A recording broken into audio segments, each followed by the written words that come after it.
Sejam muito bem-vindos a mais um episódio do nosso querido podcast Como é que você consegue? Antes de eu te apresentar a nossa convidada de honra, eu preciso fazer aquele pedido que já é tradicional, só para vocês entenderem. Hoje é domingo, tá um sol maravilhoso no Rio de Janeiro e a gente merece que, no mínimo, você curta esse vídeo, que você compartilhe, porque isso nos ajuda a continuar, promovendo e gerando conteúdo para mais pessoas.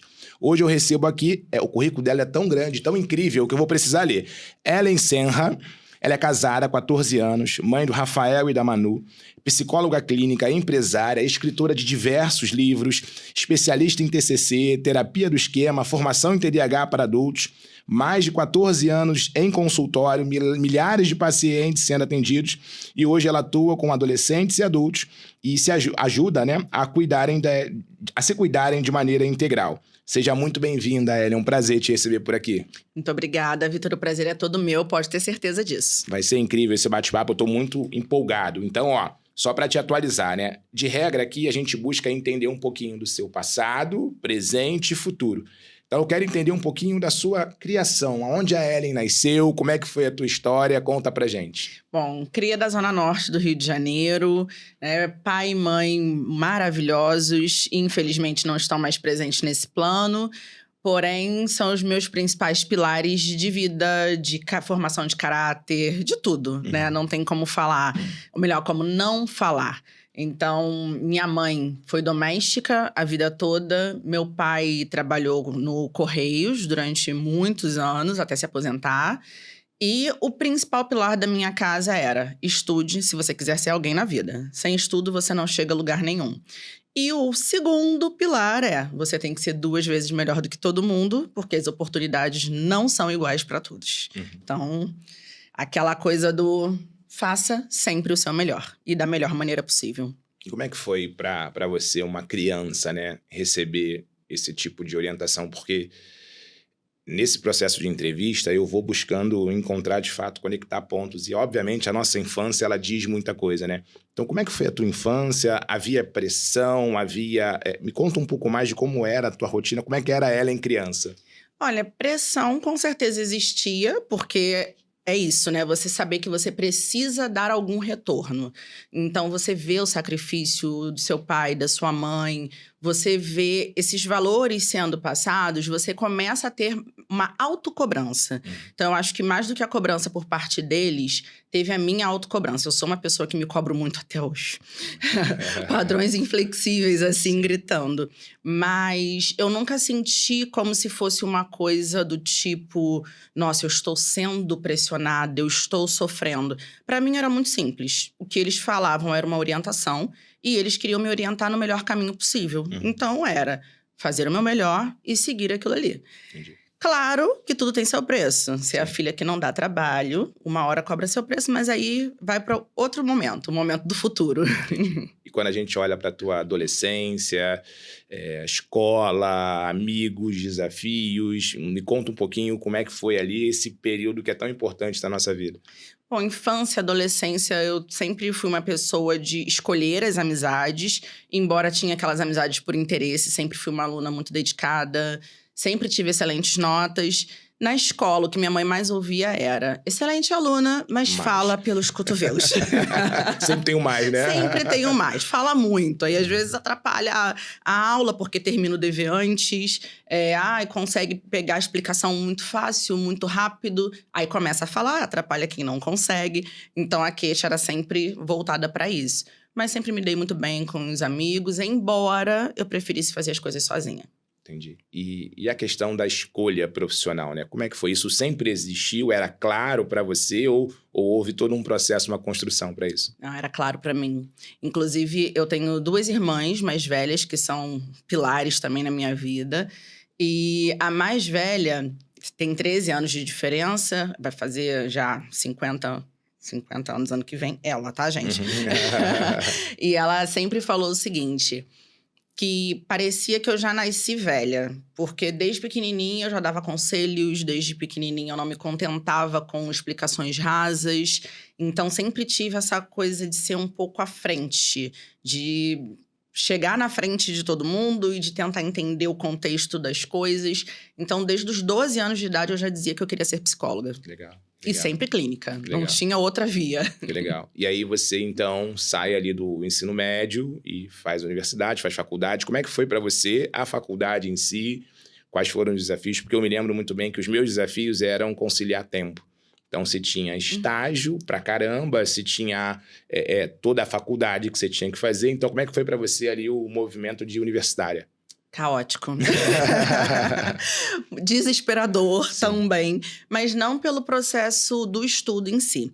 O que aconteceu foi, eu cursei uma universidade privada e cheguei a ter a oportunidade de ir para uma universidade pública, mas não na área que eu queria. Seria uma reclassificação ali em letras. E eu falei, não vou tentar isso, embora eu goste muito também da área, mas eu queria psicologia. E nessa, meu pai, então vamos, eu vou pagar, você vai fazer a faculdade de psicologia. Só que ele não sustentou nem o primeiro período da faculdade. Então, já começou a ter atraso, e aí eu tava vendo que eu ia ter que largar a faculdade já no primeiro período, mas, graças a Deus, surgiu uma excelente oportunidade, que era um estágio administrativo, lá dentro da própria faculdade, com a bolsa de 100%. Legal. E aí, naturalmente, não pensei duas vezes, abracei a oportunidade. Só que eu saía de casa às 10 para as 6 da manhã e retornava às 11 horas da noite. Então, era no início tudo maravilhoso, fazer amizades, conciliar ali no intervalo entre o fim da aula, eu estudava de manhã inicialmente, entre o fim da aula e o início do estágio para conseguir estudar, conseguir me colocar em ordem. Só que depois eu fui efetivada. Aí já não eram mais 6 horas de trabalho, eram 8 horas de trabalho. Então não tinha mais pausa. Sim. Era coisa de ter dia de ir chorando pra faculdade. Falei, meu Deus, eu preciso desistir disso. Ai, não tá dando certo. Tinha dia de não dormir, porque eu chegava muito tarde, ia comer alguma coisa. Quando cochilava, tava na hora de acordar. Sim. Mas o processo de aprendizagem não ficou prejudicado nem um pouquinho. Eu lembro, eu fiz educação física, né? Eu lembro que você falou da vontade de chorar e isso é literal, porque tinha estágio que eu tinha que estar lá às 6 horas da manhã, na Lagoa. Então, eu tinha que acordar 3h30, 4. E eu lembro que quando eu acordava 2, sabe quando tu acorda antes? Aí eu olhava o relógio assim, falei, ainda falta 1h30. Era um sono, talvez, um dos sonos mais prazerosos da minha vida.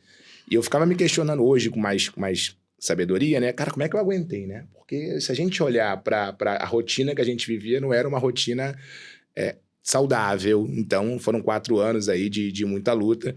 E para você, então, quando você está nesse processo ali já próximo da formação, como é que você enxergava? Porque tem muita gente que está estudando ou está vislumbrando essa profissão.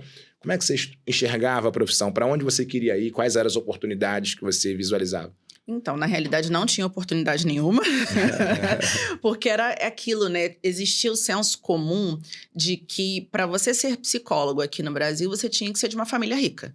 Como eu não era de uma família rica, então era muito... Eu quero ser psicóloga clínica, vou começar a buscar clínicas de plano de saúde. Vou procurar, vou bater de porta em porta, porque é a única forma de começar. Porque na faculdade, os professores meio que te incentivam a desistir desse processo. Uhum. Então, você até pode ir para uma clínica, mas você vai sofrer, você não vai conseguir se bancar com isso. E no início você não consegue mesmo, porque, infelizmente... Quando você começa com um plano de saúde, é muito desvalorizado. Mas foi assim que eu mirei. E numa dessas oportunidades, eu atendendo um telefone do meu trabalho administrativo, eu falei com o dono de uma clínica de psicologia. Que legal. E aí eu realmente me ofereci. Eu falei, olha, eu estou me formando, será que tem condições de eu ir aí conversar com você? E assim eu fui, e o Gilson foi maravilhoso. Primeira pessoa que me abriu as portas e que confiou em mim, montou um consultório. Na época eu era terapeuta infantil, então ele montou um consultório infantil para que eu atendesse. Apostou em mim de verdade e assim, sou eternamente grata ao Gilson, não esqueço jamais dessa pessoa que foi um divisor de águas na minha vida. Esse é um ponto que eu até anotei aqui, que ele se repete em todos os episódios, que é a iniciativa, cara. Porque quantas pessoas têm oportunidades como essa que você teve, mas simplesmente deixam passar. Sim. Elas ficam com medo, meu Deus, não sei como é que vai ser, e isso se repete, né? As pessoas de sucesso, elas acabam por ter esse processo de iniciativa já interno, né? E acaba acontecendo muito.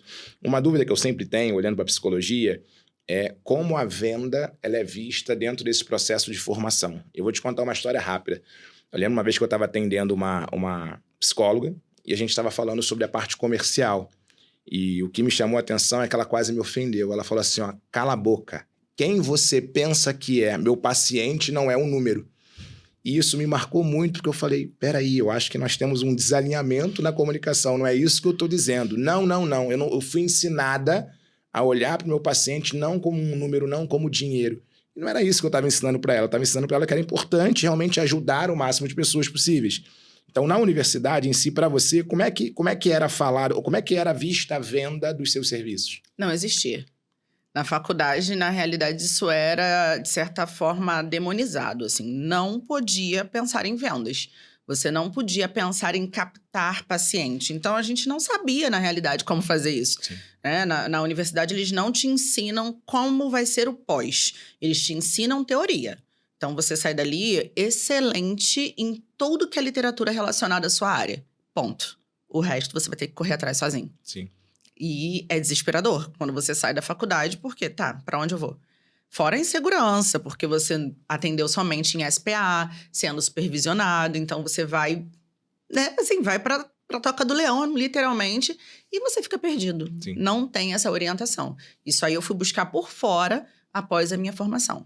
Legal. E aí você se forma e aí passa a trabalhar dentro dessa clínica, foi o começo, né? Como é que foram as inseguranças, como é que foi o processo para você? Porque a gente acaba, como você mesma falou, sendo jogado ali aos leões, e a iniciativa e a sagacidade, porque eu sempre puxo muito da infância que a gente adquiriu, essa sagacidade nos faz chamar a atenção e se desenvolver. Então, como é que foi para você o teu primeiro emprego, a tua primeira atuação? Como é que você enxergava tudo aquilo? Assim, tinha insegurança, mas eu tinha essa clareza de que eu podia ser boa naquilo. Então, primeira coisa, eu preciso conhecer meu paciente, ponto. A partir daí, você vai entender se você consegue trabalhar sozinha ou se você precisa de um suporte adicional, que seria uma supervisão, algo nesse sentido. Então, eu tremia na base, sempre. Na verdade, até hoje eu tremo na base. Legal. Mas eu encaro. Sim. Eu fui ensinada a encarar. E isso eu vejo como uma força, de verdade, porque é uma coisa que me ajudou a chegar até aqui. Caso contrário, eu ia ficar ali no cantinho tremendo e ninguém ia me pegar pela mão, como ninguém pegou. Na verdade, sempre partiu de mim essa iniciativa. Legal. Aí você tá, então, nesse primeiro emprego. E como é que foi o teu crescimento? Como é que foi a tua jornada a partir desse momento? Quais outras oportunidades você abraçou, além de plano? Como é que foi o teu desenvolvimento aí como profissional? Então, eu tenho uma inquietação, né? Muito grande. Não sei se você já percebeu isso. Não sei se já foi possível perceber. Mas eu tenho uma inquietação que, assim... Eu posso estar fazendo algo de uma boa maneira, mas eu sempre posso melhorar. Então, enquanto eu estava naquela oportunidade, no plano de saúde, eu estava observando o entorno. E aí eu fui pesquisar. Tinha uma pessoa perto, lá mais próxima até da minha casa, que sublocava horários. Na verdade, sublocava blocos de hora. Aí eu falei, bom, preciso arrumar um paciente particular. Um paciente particular vai bancar o bloco e eu não vou ganhar nada. Mas depois que eu estiver lá, eu vou ter mais 3 horários que eu vou precisar preencher. E assim eu fiz. Eu comecei... E gera lucro, né? E gera lucro. Sim. Eu pensei assim, primeiro eu preciso pegar o primeiro que vai pagar esse bloco. E assim eu fiz. Eu comecei sublocando. O próprio... Aí, quando você começa a atender por plano de saúde, mostra a sua competência, mostra o seu profissionalismo, um indica para outro. Sim. E aí, nessa, você cobra um pouquinho abaixo da tabela, mas você quer começar. E assim, eu consegui captar o primeiro, que indicou para o segundo, que indicou para o terceiro. E aí, por um bom tempo, eu fui equilibrando o plano de saúde e a clínica particular. E aí, só depois de uns bons 3 anos, 4 anos de formada, que aí eu migrei 100% para o particular. Legal. E essa parte de precificação, eu sempre gosto de perguntar, né? Como é que, além, óbvio, da referência que existe dentro do CRP, né? CRP, correto? Isso, correto. A referência que existe dentro do CRP, como é que você determinou o valor da sua consulta nesses primeiros momentos? E, sei lá, acho que no achismo. Era uma coisa assim, vamos pensar. O valor da sublocação é X, então eu vou colocar 2X e mais um pedacinho que é para dar para alimentação. Entendi. Não teve muito essa percepção. Inclusive, isso que você falou da tabela do CRP. Eu demorei a descobrir que existia, como eu disse, na formação ninguém conta isso. Sim. Quando eu fui buscar a carteirinha do CRP, chegaram a falar alguma coisa, mas a gente não registra. Então, eu cobrava abaixo da tabela, bem abaixo da tabela. Depois, quando eu fui ter esse contato com a tabela, eu falei, opa, preciso aproximar um pouquinho mais. Mas cobrar o justo só depois de muito trabalho mental, de muita ressignificação, de muita reestruturação cognitiva, como a gente fala na TCC, de entender que eu estou, sim, vendendo um serviço. E é essa coisa que você trouxe, né, do exemplo, meu paciente não é um número. Realmente não é. Mas eu tenho um serviço que tende a oferecer o bem-estar desse paciente. Então, ele precisa também saber o valor que isso tem. E foi a partir daí essa virada de chave. De, peraí, meu conhecimento, a minha entrega, porque a minha entrega não é só naqueles 50 minutos. Sim. Eu preciso estudar, eu preciso fazer evoluir prontuário, eu preciso pensar em estratégias para lidar e ajudar aquele paciente da melhor maneira possível. E eu preciso me valorizar e mostrar o meu valor para que o paciente pague sem reclamar. E hoje isso acontece naturalmente. Legal. E eu sempre tenho 2 pontos aqui, né? O primeiro, a coragem, mais uma vez, que é a coragem de, bem, qual é o valor da sala, quanto eu preciso ter. E, de novo, muita gente para aí. Muita gente olha, faz essa conta, fala, talvez agora não seja o momento. E não vai. Então, primeiro, coragem. E segundo, uma reflexão que me puxou aqui é que hoje, psicologia é algo que, abre aspas, está até na moda. Uhum. Mas há 14 anos atrás, não. Né? Principalmente os mais velhos, eu sempre fui alimentado de informações que psicólogo é para maluco. Então, eu lembro uma vez que, quando eu falei para minha mãe que eu estava colocando meu filho na psicóloga, e minha mãe é uma queridona, mas por quê? O que está acontecendo? Por que você acha que o Bernardo está errado? E vários questionamentos nesse sentido, com uma visão deturpada sobre o que é psicologia. Então, quando a gente olha para 14 anos atrás, eu tenho certeza que não era essas mil maravilhas que é hoje. Então, quais foram, né, além da indicação, quais foram os movimentos que você fazia? Então, pegando lá os passos, fazendo a transição do plano de saúde para particular, quais foram os movimentos que você trouxe para conseguir realmente crescer ali dentro do teu consultório? Então, é todo um processo. Primeiro, rede de apoio. A rede de apoio inicial, marido. Uhum. Né? Porque ali, nessa época, você vendo pelas contas, eu começo na psicologia e eu caso 2, 3 meses depois. Me chamou a atenção esse né? dado. Me chamou. Essa linha do tempo tá bem definida. Sim. Então, eu precisei desse apoio dele, de falar assim, cara, eu tô indo para uma área nova, eu já tinha, né, uma carteira assinada, eu falei, eu vou estar saindo da carteira assinada, não sei como vai ser, e aí? E ele falou, vambora. Se não der certo, depois a gente dá um jeito, aí a gente vê para onde vai. Então, a rede de apoio é um dos principais pilares. Após isso, claro, juntando com a minha iniciativa particular e tudo mais, eu precisei olhar o cenário e pensar em algo diferente. Eu precisei pensar fora da caixa. E aí, na época, eu estava começando um curso que se chamava Marketing para Psicólogos. E não tinha Instagram ainda. A gente começa a entregar a idade, né? Ainda não tinha Instagram, era Facebook. E a lógica eram vídeos longos. E aí, foi a primeira pessoa... Foi o curso do Bruno Rodrigues, lá de São Paulo. Foi a primeira pessoa que falou assim, você precisa mostrar o seu serviço. As pessoas não conhecem. As pessoas não sabem. Ele foi um. Após o Bruno, teve o Fábio Felipe, que foi uma pessoa com quem eu fiz mentoria, que ele falou assim, o óbvio precisa ser dito. Então, você está achando que você só vai falar numa página profissional? Esquece isso. Você precisa falar... para que o seu irmão conheça o teu trabalho, para que o seu primo conheça o seu trabalho. Mas eu não atendo essas pessoas. Ele falou, não interessa. Mas essas pessoas vão indicar conhecidos para você. E se eles não tiverem confiança no que você faz, eles não vão te indicar. Sim. Eles vão indicar a psicóloga da Zona Sul, a psicóloga famosa, mas o seu trabalho não.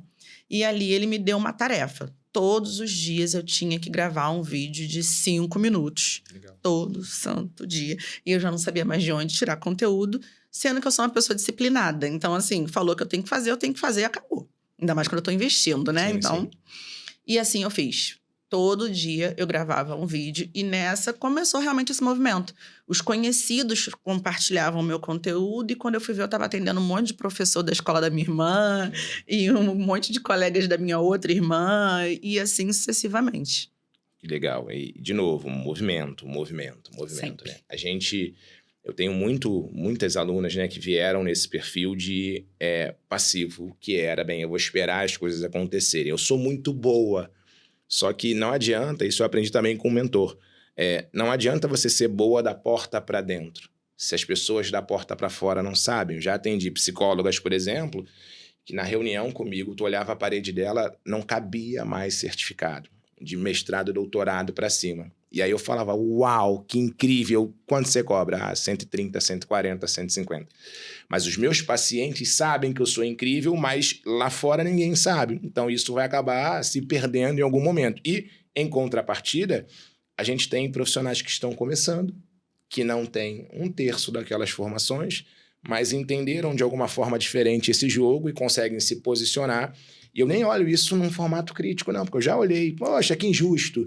Mas ela realmente faz alguma coisa que a outra não está fazendo. E esse é um ponto bem interessante. E aí você, então, começa a crescer, começa a sair do plano de saúde, começa a atender mais pacientes. E quais foram os seus desafios como agora empresária, que é parte contábil, enfim, toda essa loucura que só quem está do lado de cá sabe. E muita gente, psicóloga, nem se organiza, nem para pensar nisso, né? Então, como é que foi para você? Como é que foram os desafios nesse sentido? Nossa, muitos, né? Porque, novamente, entrei de paraquedas. Um belo dia, eu acordei e falei assim, tô pagando muito de sublocação. Eu acho que dá para eu bancar um aluguel de uma sala, que aí eu vou ter essa liberdade, essa flexibilidade de horários. E aí eu me vesti, resolvi dar uma volta pelo bairro e vi uma sala. E aí, quando eu fui ver, eu tava alugando essa sala. Meu marido ama que eu tenha essa capacidade de acordar e vou fazer tal coisa. Conheço gente assim, conheço. Tanto que a minha frase na rede social é bora fazer esse dia acontecer. Uhum. E eu acho que a minha frase da vida é bora fazer a vida acontecer. Então, assim, se eu estou aqui, eu preciso estar em movimento. Quando eu paro, dá ruim. A verdade Sim. é essa. Pela minha experiência, já passei por uma depressão e foi isso. Foi um movimento de paralisia e eu não quero voltar para isso de jeito nenhum. Então, eu fico bem me movimentando. Uhum. E assim eu fiz. Sendo que é isso. Você vai lá, aluguei, e agora? Sendo que o agora vai acontecendo em tempo real. Sim. E aí, no próximo mês, eu aluguei a sala, mas aí tem condomínio, mas aí tem internet, tem luz, tem contabilidade, tem CRP jurídico, tem imposto em cima de nota fiscal, um monte de coisa que eu não fazia a menor ideia. E eu fui aprendendo com a prática e pedindo socorro para quem entendia. Legal. Né? Então, hoje eu tenho a minha sócia, que é a Ju, que ama essa parte contábil. E eu ficava, pelo amor de Deus, eu não consigo isso aqui, como é que a gente faz? Então, a gente sentava, ela me explicava, eu não queria aprender, verdade seja dita. Eu falei, gente, eu sirvo para atender, mas eu precisava saber o mínimo. Isso aí, mamãe ensinou muito bem, você tem que saber o mínimo para sobreviver e para não ser enrolada. Então, eu aprendi o mínimo sobre aquilo. Em contrapartida, eu me debrucei muito naquilo que eu sabia que eu sou boa e que eu podia me tornar ainda melhor. E assim eu fui equilibrando esses pratinhos, né? Tá dando certo, tá dando certo. Tá aí o Espaço Psicontemplando hoje, que é a minha menina dos olhos. A gente vai chegar nele, a gente vai chegar nele. Mas eu vejo também, a gente tem um perfil muito similar, né? Que bem, vamos fazer acontecer. E é diferente, por exemplo, da minha esposa, que tem um perfil mais analítico, mais calmo, que ela gosta de tudo bem organizado. E não é julgamento, são só perfis diferentes. Mas tudo depende, numa jornada como essa do aluguel, por exemplo, que você dá esse salto, que é um risco, de para onde a gente vai olhar. Porque eu posso olhar para, bem, a partir de agora eu tenho mais X de custo. Então eu estou vivendo no limite, estou vivendo na escassez. Ou você pode olhar de uma forma otimista, que é, uau, agora eu posso atender quantas pessoas eu puder e quiser. Então, essa visão diferente eu gosto muito de refletir, porque é o que nos move. Se a gente não daria um passo à frente se as inseguranças tivessem dominado o nosso coração. A gente acabaria que, não, então talvez agora não seja a hora. Vamos esperar a hora certa. Que muitas vezes não chega, não existe essa hora certa. É óbvio, não estou promovendo para ninguém ser imprudente, tá? Igual eu sou muitas vezes. Mas é muito sobre o olhar e acreditar, não só no trabalho, mas em si. Poxa, eu tenho oportunidade aqui, cara, vamos fazer. E aí eu anotei mais um ponto aqui, que é sobre a questão da pandemia. Então, como é que foi para você? Porque, na verdade, existe, creio eu, a psicologia antes da pandemia e depois da pandemia. Como é que foi para você a pandemia? Como é que estava o teu negócio? Qual é o impacto que gerou? Me conta um pouquinho desse período. A pandemia, primeiro, foi assustadora pelo cenário geral da saúde mesmo, mas é aquilo, né? Inicialmente, vamos parar por 2 semanas. Então, tava tranquilo. Falei, vou ganhar 2 semanas de folga, vou ficar em casa à toa, sem fazer nada, só lidando com aquele medo da doença. Só que a coisa foi se prolongando. E aí começou o movimento da internet, começou o CRP liberar o atendimento online. Então, eu precisei pensar, tá, eu tenho uma criança que estava com seus 4 anos, 4 aninhos, que o Rafa tava. Eu tenho uma criança em casa, full time. Eu vou precisar voltar a atender, porque é isso, eu preciso ganhar o meu dinheiro. As pessoas estão desbaratinadas em casa, com tanto medo quanto eu, e elas precisam de atendimento. Então, eu preciso estar na internet, esse era um ponto. Eu preciso conseguir voltar a atender e eu preciso conduzir uma criança de 4 anos aqui, ligada no 220, de um lado para o outro. E vou precisar balancear isso, na verdade, equilibrar isso. Esse foi um ponto. Outro ponto, eu tenho uma sala com um aluguel. E aí, o que eu faço? E, gente, matemática simples, que eu não sou boa, mas nessa eu consegui ser, que é o quê? 1 mais 1 é igual a 2, então sejamos objetivos e diretos. Entrei em contato com o proprietário e falei, olha só, é o seguinte, não estou conseguindo trabalhar, não vou estar usando a sala, então o custo que está gerando é só o custo de condomínio. O condomínio eu consigo pagar. O aluguel a gente consegue suspender até acabar essa crise, ou pelo menos reduzir aí em 70%. E o cara não pensou 2 vezes, né? Sim. Ele falou, vambora. E assim, eu consegui pagar o condomínio. Na realidade, acabou que na pandemia foi onde comecei a ganhar muito mais, porque as pessoas precisavam muito. Começou a aparecer muita gente, além dos que eu já estava atendendo presencialmente. E eu não gastava, né? Inicialmente. Sim. Depois a gente começa a gastar, porque aí começa o movimento também das lojas online. Sim. Mas mesmo gastando, ainda era um lucro muito superior. Então, para os psicólogos, a pandemia, na verdade, foi uma época excelente, para quem soube aproveitar. Sim. Porque eu acho que havia ali muita resistência sobre a efetividade de um trabalho dentro do online, né? Então, as pessoas, elas... a gente ouvia muito isso, né? Mas não funciona se for online. Eu acho que existem casos e casos. Por exemplo, crianças, determinadas idades, realmente a lógica é não funcionar. Mas para o adulto, pelo menos Vitor como paciente, cara, o online ele resolve a vida, porque ele impede que eu precise fazer o deslocamento de ida e volta, então dá dinamismo. E eu sou um fã desse tipo de tratamento online. E aí, quando, então, você começa a ter esse volume, eu acho que eu perdi no gap de tempo, quando você sai do teu consultório e monta, então, algo maior, você monta a sociedade. Como é que foi esse processo? Já foi na pandemia? Foi antes? Não, foi um pouquinho antes. A gente abriu o Espaço Psicontemplando em 2017. Entendi. Agosto de 2017, para ser mais específica, foi quando ainda não era CNPJ, né? Foi quando eu aluguei a sala. E logo depois, a Ju entra nessa empreitada comigo. E aí, sim, transformamos em PJ. Virar PJ realmente foi ali em 2000... Foi pouco após a pandemia, foi 2021. A gente ainda estava nesse período de pandemia, mas foi o quê? Essa questão do lucro superior, né, que teve durante esse período. Falei, bom, a hora é agora. Pagar todas as taxas, tudo que precisa. E ali vira empresa. Legal. Efetivamente uma empresa. Já existiu o espaço físico, mas vira empresa em 2021. É uma parte que eu admiro muito, né, de você e Ju, porque me parece, na verdade está claro para mim, que são perfis complementares, né? Então, como foi para você a escolha de uma sócia? Porque não é fácil. Eu já tive experiências anteriores com sócios que foram desafiadoras, podemos dizer assim. Então, como é que foi para você nesse período que eu estou só, estou performando, mas, bem, existe um gap aqui de necessidade que eu não tenho e talvez nem queira ter, estou contigo, mas quem é essa pessoa que pode somar? Então, como é que foi esse casamento de vocês? A Ju, na verdade, ela foi minha estagiária. Eu estava em uma das clínicas que eu passei, ela era minha estagiária. Ela estava terminando a faculdade e ela já tinha meio que... formamos uma amizade inicialmente, mas já tinha essa coisa do... eu quero ter meu espaço, eu quero ter meu canto. Mas, olha, foi pancadaria no início, tá? Porque a gente tem que fazer isso, Ju. E ela, não, mas não tem que fazer porque eu não gosto. Você tem que fazer isso aqui. Eu falo, eu também não gosto disso. Foi uma pancadaria, demorou, foi aquele cabo de guerra.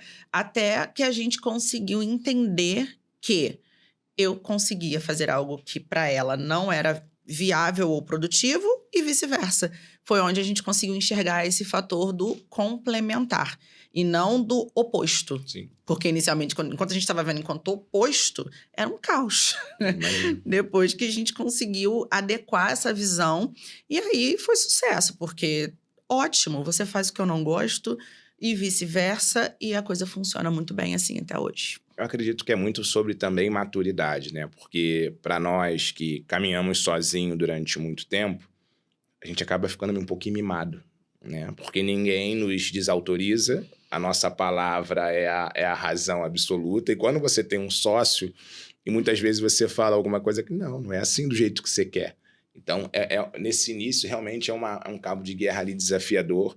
Mas eu gosto dessa ideia do complemento, porque, de fato, se as duas conseguirem se conectar e cada uma potencializar a sua área, porque é isso, eu não consigo imaginar você sentada fazendo conta com planilha, deve ser desesperador. Mas eu também não imagino ela pensando em comercial o tempo todo, enfim, não dá. Então, acho que isso é extremamente importante, esse complemento de vocês. Então, então, sociedade, pandemia, depois vocês voltam para o presencial. E aí eu quero entender o seguinte, quando a gente vai subindo essas escadas, os desafios vão mudando. Os desafios sempre vão continuar, só muda o desafio. Então era primeiro numa clínica, depois plano de saúde, depois particular, depois sociedade e agora uma gestora de pessoas, né? Então como é que foi para vocês, na verdade, ter outras profissionais trabalhando junto com vocês? Quais foram os desafios no início? Como é que foi tudo isso? Inicialmente era no formato de sublocação, né? Que a gente pensava em comercializar a hora que nós não estávamos utilizando. Funcionou muito bem por um tempo, só que a gente começou a perceber que as pessoas atrelavam a profissional ao nome do espaço. Então, peraí, se estão levando o nome do meu espaço, eu preciso assegurar a qualidade desse atendimento. Então, não se trata mais de colocar qualquer pessoa para atender dentro do meu espaço. Eu preciso montar uma equipe. E essa equipe precisa ser o espelho dos valores que eu quero passar adiante, né? No caso, nós, né? Enquanto clínica. E é difícil esse processo, porque aí entram todas aquelas crenças que nós já falamos aqui. O cliente ou o paciente não é um número. Como que eu vou vender o meu trabalho? Como que não sei o quê? Eu tenho a crença X, Y, Z. Ok, mas eu estou aqui com uma oportunidade para vocês. Eu vou oferecer a supervisão, eu vou fornecer um espaço físico. Ali, inicialmente, a gente pensa em pegar profissionais ou que estão começando ou que estão em transição de carreira. E realmente é uma oportunidade, que foi a oportunidade que eu tive lá atrás, sendo que não teve uma pessoa específica que me puxou, mas teve uma pessoa que me abriu as portas, para que, então, a gente consiga desenvolver a noção de equipe e aí, sim, pensar nisso. Eu estou sendo exemplo para as profissionais que trabalham comigo e acabo que eu assumo esse papel ali, né? Porque eu sou a pessoa que estou mais ativamente nas redes sociais, eu sou a pessoa que estou meio que como a cara clínica do consultório. Sim. E eu preciso assegurar que quem chega querendo a Ellen se sinta confortável de ser atendida por qualquer profissional da minha equipe. Então, é um grande desafio, porque você precisa ser espelho, você precisa ser exemplo, mas você precisa ser leve. Porque, em momento nenhum, a minha intenção... Eu tenho uma frase que eu odeio, que é... Você tem que... Gente, eu tenho pânico dessa expressão. Eu acho que você não tem que nada. Você pode, você tem a oportunidade. Você agarra se você quer. E aí é isso que eu tento mostrar para a minha equipe. Olha, vocês têm a oportunidade de crescer profissionalmente, de desenvolvimento pessoal e profissional, e é uma coisa que vai ficar para a vida de vocês. Então, eu não quero que vocês fiquem amarradas a mim pro resto da vida. Em algum momento, cada uma vai seguir seu próprio caminho, assim como eu fiz, quando chegou a hora. Porém, é o seguinte, eu quero comigo quem está com sangue nos olhos. Eu quero comigo quem está realmente disposto a se aprimorar cada dia mais. Eu não gosto do básico. Eu acho que o básico qualquer pessoa faz, né? O básico você abre uma inteligência artificial e vai lá, a inteligência artificial vai pegar e vai fazer aquilo que, né, vai te dar ali determinadas orientações. Vá por aqui, vire à direita, vire à esquerda. Agora, como você vira à direita? Como você vira à esquerda? Quais são as ramificações que você pode encontrar a partir de cada caminho que você escolhe? Isso é ser humano. Sim. Então, eu preciso que as minhas profissionais entendam isso. As profissionais que estão comigo precisam entender que elas vão precisar se aprimorar a cada dia. Porque eu não parei, então elas também não podem parar. Eu quando comecei lá minha formação de primeira equipe, né, já tive empresa, ainda tenho, inclusive, era muito desafiador, porque a gente tem a nossa visão, a gente tem o nosso olhar, né? E a gente, quando começa a aumentar, principalmente quando começa com um que está debaixo do teu guarda-chuva, é fácil você direcionar. Mas quando vai para 4, 5, 10, 20, 30, isso sai um pouco da mão. E aí a gente acaba que, dentro de um mercado de trabalho, eu não vou polemizar, porque eu conheço a tua equipe é maravilhosa, tá? Mas eu digo sobre construção de equipe. É desafiador pra caramba o mercado de trabalho hoje, achar pessoas boas, tá? Então, de novo, equipe, tô defendendo vocês porque vocês são boas, eu não tô falando de vocês. Tô falando de o quão desafiador pro gestor hoje é ter uma equipe minimamente comprometida, o mínimo. E eu sempre brinco que, às vezes, fazer o básico, tu já tá se destacando. Chegar no horário e sair no horário, infelizmente, nos dias de hoje, para muitos, já é, nossa, esse aqui dá para confiar. E aí eu aprendendo muito sobre liderança, né, eu acho que uma das coisas que me chamou muita atenção foi sobre alinhamento de expectativas. E eu falhava muito como líder dessa forma, porque por mais que os meus liderados entendessem um pouco para onde eu queria ir, não estava alinhado. Então, se não estava alinhado para mim, também não estava alinhado para eles. Então, o que acontecia? Eu esperava uma coisa, eles entregavam outra, achando que estavam entregando, e estava todo mundo bicando e sem alinhamento. Então, acho que uma das grandes evoluções do Vitor como gestor foi o alinhamento. Cara, o que eu espero de você? Quais são as expectativas para você? Como eu trabalho? Qual é a minha crença? Qual é a minha lógica? Qual é a minha visão? Cara, o que eu vejo, vislumbro? E aí a gente começou a entrar em mesma página. Você falou também de formar, né? De ter essa pessoa no começo. Eu também gosto muito dessa pegada, porque é mais simples, talvez. Você acaba tendo menos vícios ali na formação, você consegue olhar do jeito que você acredita. Então, vocês duas, né, empresárias, em equipe, e aí começam, obviamente, os desafios de crescimento. Para vocês hoje, olhando para o espaço de vocês, que só cresce, qual é o momento que vocês estão hoje? Quais são os desafios que vocês estão enfrentando?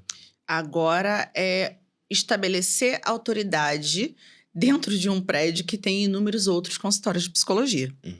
Então, é entender qual é o nosso objetivo, perceber que é diferente do objetivo do meu vizinho do lado e entender e mostrar isso para o público. Porque o paciente vai chegar, com certeza, mas eles precisam entender em onde eles estão chegando, qual o tipo de profissional que eles vão encontrar ali. Então, eu não estou competindo com o meu vizinho do lado. Na realidade, eu ofereço o meu serviço e o meu vizinho oferece o serviço dele. Então, o meu trabalho é mostrar o que eu ofereço, mostrar o que o meu consultório oferece, o que a minha clínica, a minha equipe oferece. O que o outro está fazendo, sinceramente, não me interessa. Sim. Me interessa conseguir mostrar com a maior assertividade possível que eu posso ajudar aquelas pessoas. As pessoas com aquele perfil. Excelente. E esse é o nosso maior desafio, né? Porque Sim. a equipe precisa estar bem alinhadinha com esse propósito. E a parte legal de concorrência, né, que a gente até trouxe um pouco na pandemia, é que pós-pandemia a concorrência foi transformada. Antes, apenas os concorrentes eram aqueles psicólogos que estavam dentro de um raio ali da tua região, mas hoje você concorre a um psicólogo da Irlanda. Então, hoje você atende pacientes na Europa. Então, a concorrência, ela mudou. E aí eu trago essa provocação em relação a diferencial, porque hoje, até para você explicar um pouco mais a área de atuação, porque muita gente não tem clareza sobre a diferença, mas para vocês hoje, qual é o grande diferencial do atendimento de vocês? Porque então eu deveria contratar vocês e não contratar um psicólogo que cobra R$60, R$50. O que torna vocês tão especiais que eu sei que são? Bom, aí é um conjunto de coisas, né? Primeiro, claro, é a formação, é o currículo, é mostrar que eu já trabalho, tanto eu quanto a equipe, né? Nós trabalhamos com abordagem Por exemplo, a terapia cognitivo-comportamental, que é focada para trabalhar especificamente transtornos ansiosos, transtornos de personalidade, TDAH, até neurodivergências no geral, mas também a questão do olhar individual. Um dos pilares do meu trabalho é a individualização. Então, a TCC tem um protocolo de trabalho maravilhoso. Tem N livros que vão explicar aquele passo a passo. Isso qualquer pessoa pode fazer. Agora, eu preciso saber quem é o meu paciente. Eu preciso entender quem é o Vitor. Qual é a realidade do Vitor? Como que o meu trabalho ajuda o Vitor? Então, gente que atua na mesma abordagem que eu, vai ter um monte. Gente que trabalha como eu trabalho, não vai ter. E aí, é claro, tem o último fator, que eu acho que é um dos principais, que é a identificação. Eu costumo mostrar não só o meu lado profissional. Eu mostro também um pouquinho do meu lado pessoal, claro que com certos limites, mas é importante que a pessoa que está do outro lado e que vai contratar o meu serviço, que aí é essa coisa, né, que a gente fura a bolha, não estou mais aparecendo só para a pessoa que mora ali na Zona Norte do Rio ou dentro do estado do Rio de Janeiro. Eu atendo paciente na França, eu atendo paciente em Portugal, e são pessoas que viram meus stories lá. E eu não coloquei tráfego, pago, nada disso. É uma coisa que eu faço diariamente, religiosamente, como parte do meu trabalho. E essas pessoas, elas primeiro se identificam comigo, depois elas vão procurar saber o meu currículo, e aí sim elas entram em contato. E é nesse momento que eu mostro para elas que o meu trabalho é individual. Então, com a forma como eu trabalho com o Vitor, não é a forma como eu vou trabalhar com o paciente X. Sempre vai ter uma individualização do protocolo, e é isso que faz toda a diferença. Tanto eu, quanto agora a minha equipe também. Eu acho que sai muito da bolha / do tradicional, né? Mas para mim é óbvio esse atendimento, mas eu vejo muita gente, tem esse protocolo, ele é igual para todo mundo, vai fazer todo mundo igual e, de fato, coloca todo mundo no mesmo saco. E acaba que não é bem assim. Eu quero entender uma opinião sua, né? Porque nunca foi... Os números mostram, né? Nunca foi tão alto o número de diagnósticos, por exemplo, de TDAH. Como é que você vê tudo isso, né? Porque a minha opinião é que existia ausência de informações. Então, como as pessoas não tinham informação, as pessoas simplesmente viviam. Mas como o TDAH é algo que está muito na moda, né? Todo mundo agora se autodenominou TDAH, então meu TDAH virou até frase. Como é que você vê tudo isso, essas evoluções, essas transformações, esse nível de consciência desse paciente mudando e evoluindo? Bom, tudo tem prós e contras. Então, a primeira coisa que a gente precisa pensar é: nem tudo é TDAH. Precisamos ter esse alerta. Nós vivemos numa sociedade que tem múltiplos estímulos o tempo inteiro. Então, você está aqui comigo, nós estamos batendo esse papo, daqui a pouco é uma notificação no telefone, daqui a pouco é um telefone que toca, daqui a pouco você sabe que você tem um outro compromisso. Então, a gente acaba vivendo sempre no futuro. E quando a gente fica focado no futuro, eu perco detalhes do que está acontecendo no aqui e agora. Então, concorda comigo que, partindo desse pressuposto, é natural que você esqueça algumas coisas? Sim. Se eu te perguntar, de repente, daqui a 20 minutos, o que nós falamos no início desse papo, talvez você não vá lembrar.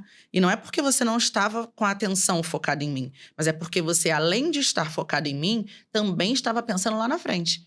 Quem é o próximo que eu preciso atender? O que eu vou fazer depois? Isso é um processo natural. Então, quando a gente está pensando em diagnóstico, a gente precisa ter uma grande responsabilidade, que é entender como funciona, isso enquanto profissional, tá? Entender como funciona o transtorno, entender quais são os critérios que são pautados pelo manual diagnóstico e, a partir disso, ter uma responsabilidade na hora de criar conteúdo sobre isso. Porque o que a gente vê? Muita gente que pega um checklist, vai olhar ali, estou desatento, estou esquecido, é verdade, eu dou uma viajada enquanto eu estou conversando com os meus amigos. Ok, isso é TDAH? Não. É compatível com os sintomas do TDAH? Sim. Então, como diferenciar? E é aí que entra a responsabilidade do profissional. Eu preciso ter o compromisso de difundir a verdade sobre o diagnóstico. Então, eu preciso falar, olha, tudo isso aqui pode ser TDAH? Pode, mas isso não é o suficiente para você ser diagnosticado.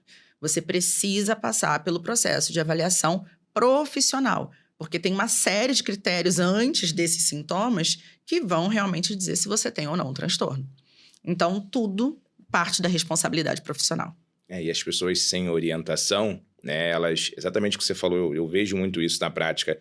Pegou 2, 3 sintomas, bem, eu tenho, e inclusive se automedica. Sim. Se decide que é e se automedica e, obviamente, gera consequências. Quando você fala, uma coisa que também você trouxe aqui na tua fala lá no início, na verdade no teu currículo, era sobre o processo de ansiedade. Eu acho que talvez a gente nunca viveu numa era tão ansiosa.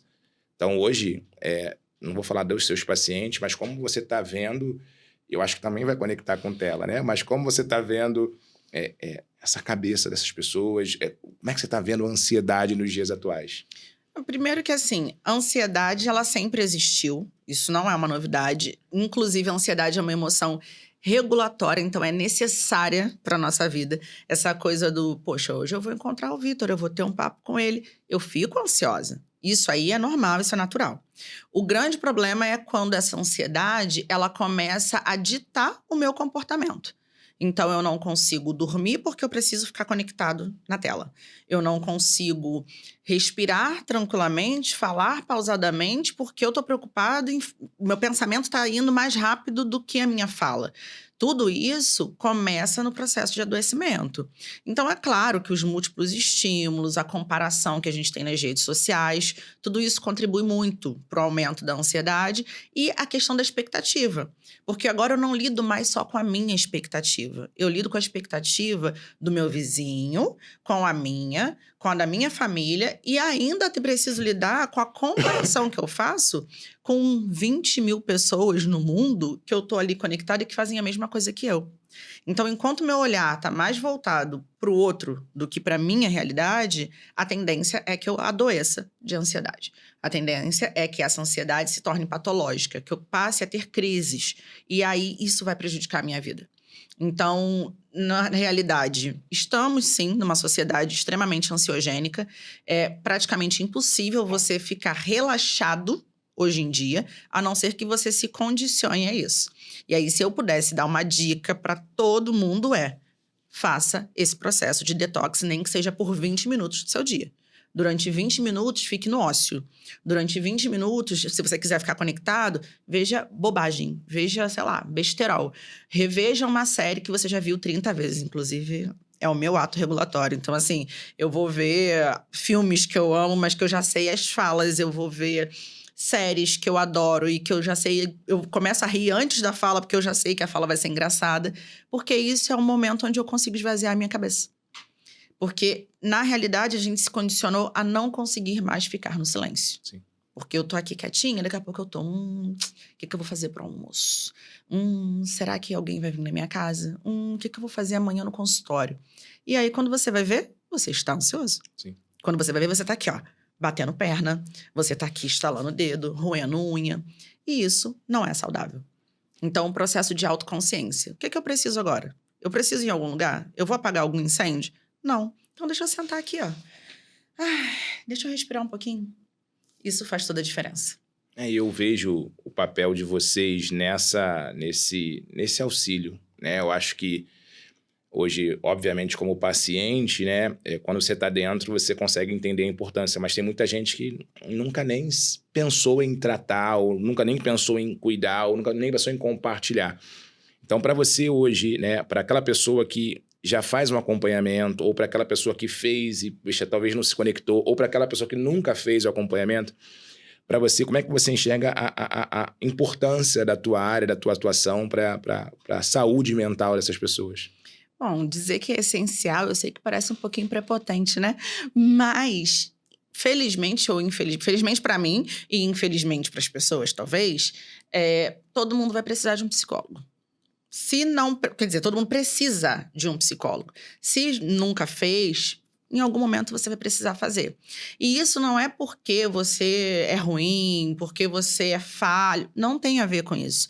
Tem a ver com o fato de que nós vivemos num mundo com muitas demandas, com muitos estímulos. Então, é óbvio que em algum momento você vai parar numa bifurcação e vai falar, eu não sei para onde eu vou.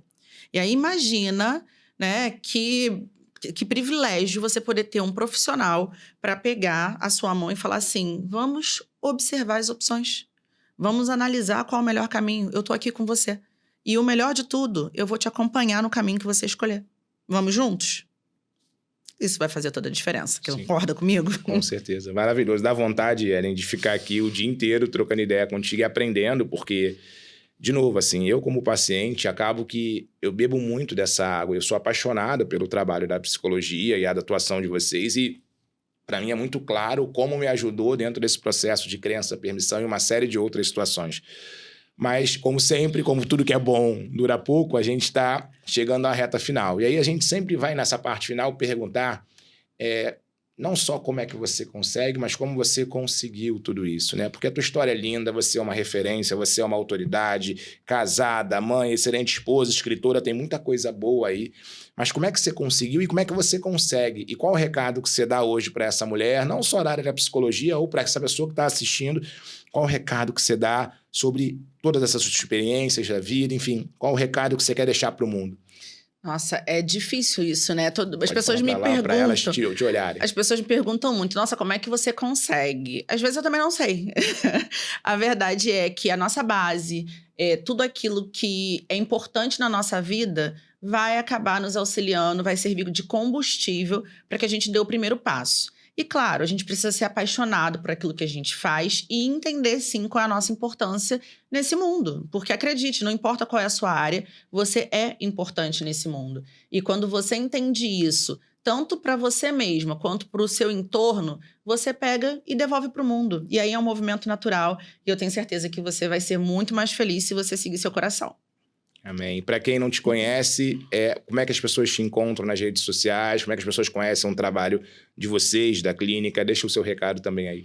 Bom, você pode me encontrar lá no Instagram, o meu @ é Ellen Senra Psicóloga, e você também pode buscar o @ Espaço Psicontemplando para conhecer a equipe. Mas se achar um, você vai achar o outro com toda certeza. Excelente. Muito obrigado, minha amiga. Foi um prazer te receber aqui, uma honra. Prazer Seja bem-vinda foi mais uma meu. vez. E, pessoal, não deixa de curtir, não deixa de compartilhar. É um prazer ter vocês novamente por aqui e a gente se vê no próximo episódio. Fiquem com Deus. Um beijo grande. Tchau, tchau.